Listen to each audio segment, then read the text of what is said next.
சிவகார்த்திகேயனுக்கு தமிழ்நாட்டுடைய முதலமைச்சர் ஆவதற்கான அப்படியெல்லாம் வாய்ப்பு இல்லைங்க. இதுக்கெல்லாம் நிறைய உழைப்பு இருக்கு. ஆனா அரசியலுக்கு வராருன்னு சொல்றீங்க. அரசியல் ஆர்வம் உண்டு. இப்ப அவர் அரசியல் பேசுறாரு, விளையாட்டு அரசியல் தான். அப்ப அரசியல்ல அவருக்கு தொடர்பு இருக்கு, அரசியல் நிலைகள்ல தொடர்பு உண்டு, அதில் ஒன்றும் மாற்றம் இல்லை. விஜய் ஜாதகத்தை போன்றுதான் இவரும். இவரும் பின்னால் நாளைக்கு ஒரு கட்சியில் சேர்ந்தார்னா அவருக்கு ஒரு மதிப்பு, மரியாதை, ஒரு உயர்வு இதெல்லாம் கிடைக்கும். ஆனால் முதலமைச்சர் என்ற நிலைக்கு நீங்கள் சிவகார்த்திகேயனை உயர்த்தி இப்போவே அவருக்கு பள்ளம் தோண்டிடக்கூடாது. என்ன காரணம்னா, பொதுவாக எதிர்ப்புகளை ஃபேஸ் பண்ணக்கூடிய தைரியம் சிவகார்த்திகேயனுக்கு இல்லை. விஜய்க்கு இல்லைன்னு சொல்கிறாங்க.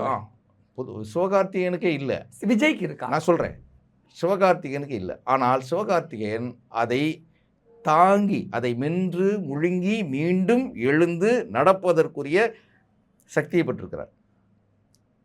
ஆனால் இதுக்கு நிறையா போராட்டங்கள், சாக்ரிஃபைஸ் நிறையா அதையெல்லாம், அந்த அவமானங்களை எல்லாம் தின்று விழுங்குவதற்குரிய மனோ வலிமை வரணும். அது பயிற்சி மூலமாக தான் வரணும், அனுபவத்தின் மூலமாக தான் வரணும். விஜய் பொறுத்தவரை அவர் யார் எதிரில் பேசக்கூடியவர்களை அவருடைய குணாதிசயங்களை பக்கத்தில் இருந்து கூட பார்க்க முடியாது.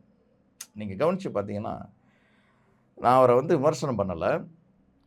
நெப்போலியன் அவர்கள் ஒரு சமயம் நடிகர் சங்கத்தினுடைய துணைத் தலைவராக இருக்கிறார், நடிகர் நெப்போலியன். அப்போ ஒரு படத்தில் அவர் கமிட் ஆகிறாரு, விஜய் படத்தில் கமிட் ஆகிறாரு. அப்போ விஜய் கிட்ட சொல்லிவிட்டு, அவர் ஹீரோ, இவர் ஒரு நடிகர், அப்போ அவர்கிட்ட சொல்லிட்டு போகணுன்றதுக்காக போகிறாரு. ஆனால் அனுமதிக்கலை. அப்போ அதுக்குள்ளே அது ஒரு சின்ன சர்ச்சைகளாக மாறியது. ஒரு பெரிய மன வருத்தம் நெப்போலியன் அவர்களுக்கு ஏற்பட்டது என்பதெல்லாம் இருக்கும். என்ன காரணம்னா, எளியவர்கள் தொடர்பு கொள்ளக்கூடிய நிலைக்கு தன்னை உட்படுத்தி கொள்ள வேண்டும்.